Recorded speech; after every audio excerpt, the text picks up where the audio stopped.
Bonjour, dans cet épisode, je vais vous donner 10 astuces que vous ne connaissez probablement pas sur Photoshop et qui vont vous changer votre vie.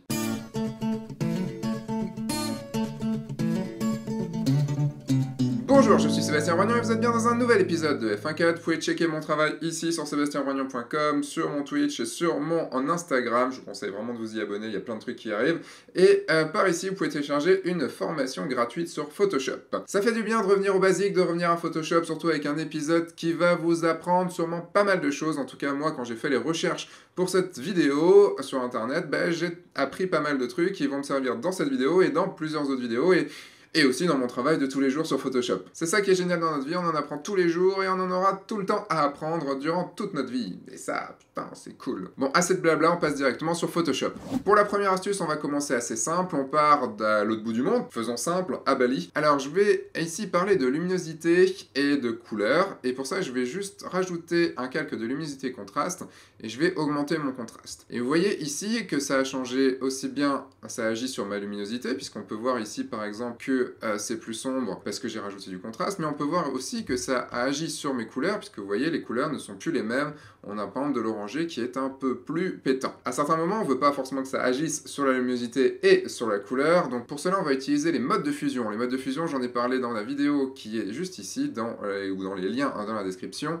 Je clique sur luminosité contraste, j'ai changé mon contraste, et je vais aller ici dans les modes de fusion. Vous voyez ici, j'ai passé mon calque en mode couleur, et vous voyez, là directement, ça n'agit plus sur la luminosité. Si je le passe en mode luminosité, ça n'agit plus sur la couleur. Comme ça, ça va nous permettre de travailler sur des calques d'ajustement, sur des calques de réglage, pour juste travailler sur la luminosité ou juste sur la couleur. Et maintenant, c'est parti pour la deuxième astuce. Pour la deuxième astuce, on va rester sur la luminosité, et cette fois sur la luminosité des couleurs. Bah oui, juste avant, on parlait des couleurs et de la luminosité, mais maintenant, on va pouvoir travailler sur la luminosité des couleurs assez facilement, grâce à un calque d'ajustement, un calque de réglage noir et blanc. Je crée ici un calque de réglage en noir et blanc, et vous voyez que ça passe forcément ma photo en noir et blanc. C'est pas forcément ce que je veux, parce que je veux la garder en couleur. Mais si je passe ici mon mode de fusion juste en mode luminosité, donc ça n'agit que sur la luminosité comme je vous ai expliqué dans le conseil numéro 1, et maintenant je vais pouvoir changer, par exemple je vais prendre mes verts, et je vais pouvoir augmenter ou diminuer la luminosité de mes couleurs, de mes verts,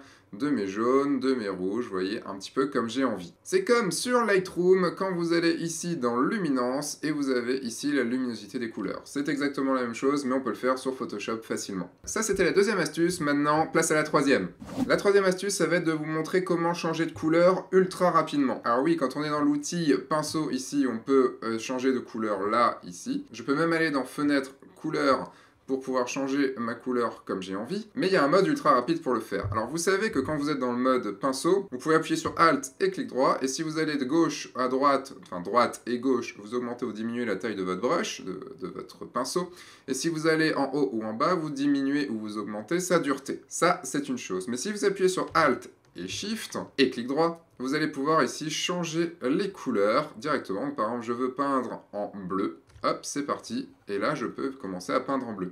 Je veux quelque chose d'un peu moins dur, hop, et je peux peindre comme j'ai envie. Voilà, troisième astuce assez rapide, passons maintenant à la quatrième. Pour cette quatrième astuce, je vais vous montrer comment aller chercher une couleur en dehors de Photoshop. Ah oui, parce que des fois on a une photo à côté, on n'a pas forcément envie de l'importer dans Photoshop, et on peut aller la chercher ailleurs, par exemple sur un site web ou autre. Là, par exemple, je vais aller chercher directement sur mon bureau. Pour changer de couleur, c'est assez simple, quand vous êtes dans la brush, vous appuyez sur Alt, et vous voyez ici, j'ai ma couleur qui change en fonction de là où je vais la chercher avec la touche Alt. Ça, vous le savez. Si je réduis mon Photoshop, j'ai derrière un petit portrait. Bon, là, ça va être plus de la couleur noir et blanc, hein, mais bon, c'est comme ça, c'est le fond d'écran que j'ai en ce moment quand j'enregistre. Donc, j'appuie ici, je vais aller appuyer dans ma photo avec la touche Alt, toujours, et clic gauche, et je vais aller chercher ici. Et vous voyez que, là, si vous regardez la couleur, vous voyez que ça agit. Alors bon, ne regardez pas le déplacement de la photo, mais je peux aller chercher la couleur que je veux. Je peux même aller la chercher sur un autre écran si je veux. Mais bon, là, par exemple, c'est tout noir. Là, c'est tout blanc. Je reviens sur Photoshop et je peux venir maintenant peindre, vous voyez, dans le blanc que j'ai trouvé à côté. Enfin, le gris que j'ai trouvé à côté. C'est pas quelque chose que j'utilise tous les jours, mais ça peut être quelque chose d'assez pratique si on veut prendre une couleur sur une photo à côté qu'on n'a pas envie de l'ouvrir sur Photoshop. Et maintenant, on va passer à la cinquième astuce. La cinquième astuce va vous permettre d'ouvrir deux fenêtres du même fichier. C'est quelque chose d'assez pratique pour pouvoir travailler d'un côté en mode zoomé et de l'autre côté en mode dézoomé. C'est un peu comme si sur Lightroom, vous aviez un écran qui est fait pour le mode développement, en zoomant un petit peu, et un autre écran qui montre votre photo bien terminée. Donc là, pour ça, je vais aller dans Fenêtre, réorganiser, et ici, je vais mettre Nouvelle fenêtre pour le fichier dans lequel je suis actuellement. Ça va m'ouvrir deux fichiers qui sont deux fenêtres du même fichier. Par exemple, ici, si je fais une modification, là, je vais la retrouver ici, puisque c'est le même fichier. Et pour pouvoir voir les deux sur un même écran, je vais aller dans Fenêtre, réorganiser, et je vais disposer en deux vignettes verticales, par exemple. Donc ce qui me permettra ici d'avoir ma photo en grand, et ici, par exemple, ma photo en zoomé, ou par exemple ici, je vais aller juste effacer ce petit truc-là, et voir si ça change quelque chose. Vous voyez, ici, ça l'a changé directement. Bon, je vais faire une manip un peu plus visible. Donc je fais hop, comme ça, vous voyez, ça le modifie ici. C'est très pratique pour pouvoir travailler localement et de voir ce que ça donne en grand, puisque quand on travaille localement, on n'a pas forcément idée de ce que ça peut faire sur la photo finale, enfin sur la photo en grand, donc là on a les deux et c'est plutôt cool. Sixième conseil. Le sixième conseil va être un petit peu plus long que les autres, parce que j'ai 1, 2, 3, 4, 5 choses à vous dire dans ce conseil-là. C'est un peu comme si vous aviez 14 conseils, et pour ce conseil, on va utiliser le tampon de duplication, ou l'outil correcteur aussi, ça marche également pour l'outil correcteur. Donc je passe en tampon de duplication ici, avec la touche S, et le tampon de duplication, vous le connaissez. Si vous ne le connaissez pas, j'ai fait une vidéo sur le sujet avec l'outil correcteur que vous pouvez retrouver ici ou dans les liens en dessous la vidéo. Je vais dupliquer les personnes qui sont ici. J'appuie sur Alt pour prendre l'endroit que je veux dupliquer, puis je l'amène ailleurs, et puis voilà. Un premier truc qui est cool, c'est par exemple si je réouvre. Allez, je vais réouvrir la photo d'avant, et je viens prendre ici ma source, et je vais sur la photo d'à côté, enfin une autre photo que vous avez ouvert, et vous voyez, je peux venir copier-coller via le tampon de duplication d'une photo à l'autre. Première astuce, elle est gratuite, celle-là, totalement, c'était juste pour le fun. Là, par exemple, si je prends ici, je crée un nouveau calque. Pour pouvoir dupliquer d'un calque à l'autre comme ça, il faut avoir mis échantillonnage actif et inférieur, c'est le mode dans lequel vous allez être 95% du temps. Ici, je duplique, et par exemple, imaginons, donc je peux, ici vous avez vu avec la touche Alt, droite et gauche et haut et bas, je vais pouvoir changer la taille de ma brush. Bon, là, avec les nouvelles versions de Photoshop, depuis quelques temps, on peut quand même voir ce qu'on va copier-coller, ce qui est plutôt cool. Mais j'ai par exemple envie, je l'ai mis une fois, mais ça n'a pas forcément, c'était pas exactement là que je voulais, je peux faire CTRL-Z, mais le problème c'est que ça va revenir exactement au même endroit puisque j'ai cliqué une fois. Si j'appuie sur Alt et Shift en même temps, je vais pouvoir placer exactement comme j'ai envie. Par exemple, je voulais les placer, je sais pas, juste ici, là par exemple comme ça, et je peux venir les dupliquer comme j'ai envie. Oui, comme on l'a mis sur un autre calque, on pourrait le peindre et puis après le placer comme on a envie, mais là on le fait directement en une action, ça va être un petit peu plus simple. Il y a une chose que je voulais vous montrer en plus, c'est par exemple là, j'aimerais qu'elle soit un peu plus grande, puisque c'est pas forcément au bon endroit. Je pourrais faire un CTRL-T sur mon calque pour pouvoir les ajuster, mais on peut le faire différemment. Je vais revenir en arrière, je reviens sur mon tampon de duplication, et je vais aller dans Fenêtre, Source de duplication. Et là, on a plein d'options qui sont différentes, qui sont super cool. Donc là, par exemple, j'ai envie qu'elles soient un peu plus grandes. Donc par exemple, je peux dire qu'elles vont être à 120%. Allez, pour bien vous montrer, je vais mettre à 150%. Et vous voyez, hop, elles sont plus grande. Donc ça veut dire que je peux dupliquer comme j'ai envie en gardant là, en mettant une proportion absolument différente si j'ai envie. Bon, après je peux les étirer même si je veux. Et je peux également faire une rotation ici en mettant 90 par exemple là, et vous voyez, je les ai dupliqués à 90 degrés. En cliquant juste ici sur l'espèce d'œil, enfin l'angle, je vais pouvoir moi-même voir directement ce qui se passe. Je peux aussi faire plein de choses, et je voulais vous montrer une dernière chose sur le tampon de duplication, c'est qu'ici vous en avez plein, vous avez 5 tampons de duplication. Donc là j'en ai un qui est dédié aux demoiselles ici, je vais remettre à 100%. Par exemple, je peux faire que le premier, il va être dédié juste aux feuilles ici. Donc là, par exemple, je duplique la feuille.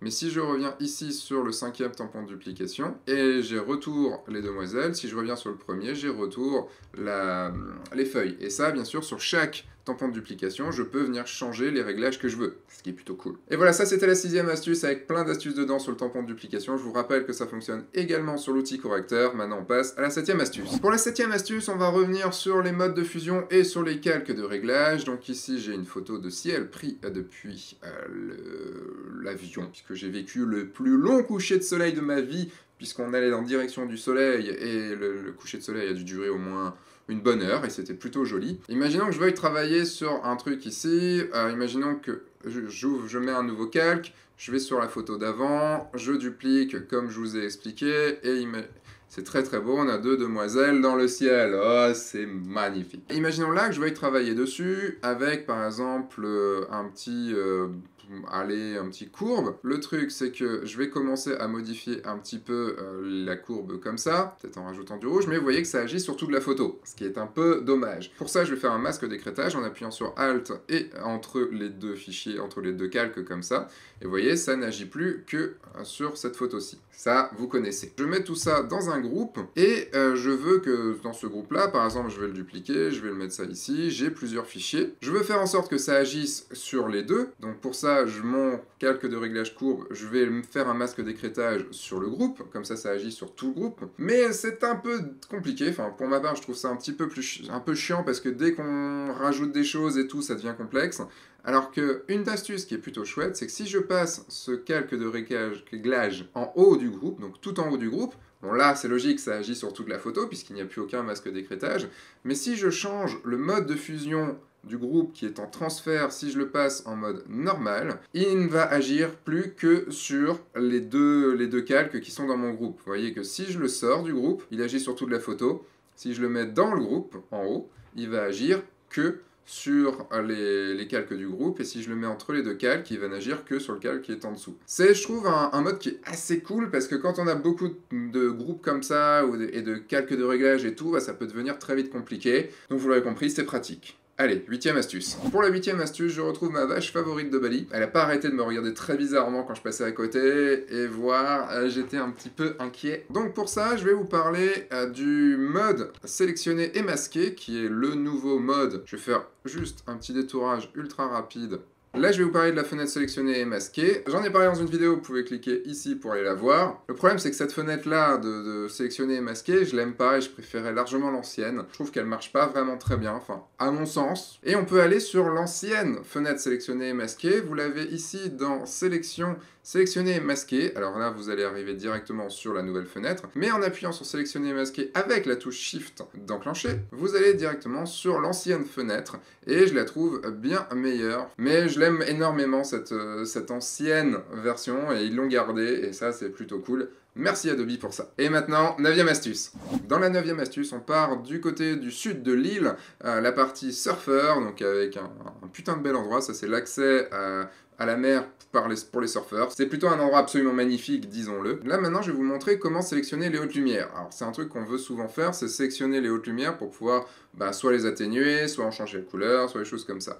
On pourrait très bien aller ici avec la baguette magique sélectionnée, mais ça va être un petit peu complexe. Surtout, en fait, il y a juste un raccourci qui existe. Si vous faites CTRL-ALT-2, bon là, vous voyez, ça fait rien. Je sais pas si c'est un bug sur mon Photoshop ou pas, mais là, ça fait rien. Il faut que j'appuie sur W pour aller sur la baguette magique, et là, ça m'a sélectionné toutes mes hautes lumières. Donc, je vais pouvoir ici, par exemple, je vais juste créer un calque et peindre dessus pour vous montrer. Donc, si je peins en noir, vous voyez que ça prend toutes mes hautes lumières. Donc je pourrais aller changer les couleurs, changer tout ça. Et si je veux prendre mes basses lumières, mes ombres, j'appuie sur CTRL-SHIFT-I et ça inverse ma sélection. Donc on peut faire aussi sélection inversée, qui est intervertir, pardon, Maj CTRL-I. Et là vous avez toutes les basses lumières, donc que je peux peindre ici en blanc, vous voyez. Je connaissais pas du tout ce raccourci clavier et il va me changer la vie. Et maintenant on passe au 10e et dernier conseil. Pour le 10e et dernier conseil, ça va être quelque chose d'assez simple mais juste ultra pratique. Il y a tellement d'outils dans Photoshop que je ne sais jamais où ils sont. Enfin, tous ceux que j'utilise habituellement, je sais où ils sont.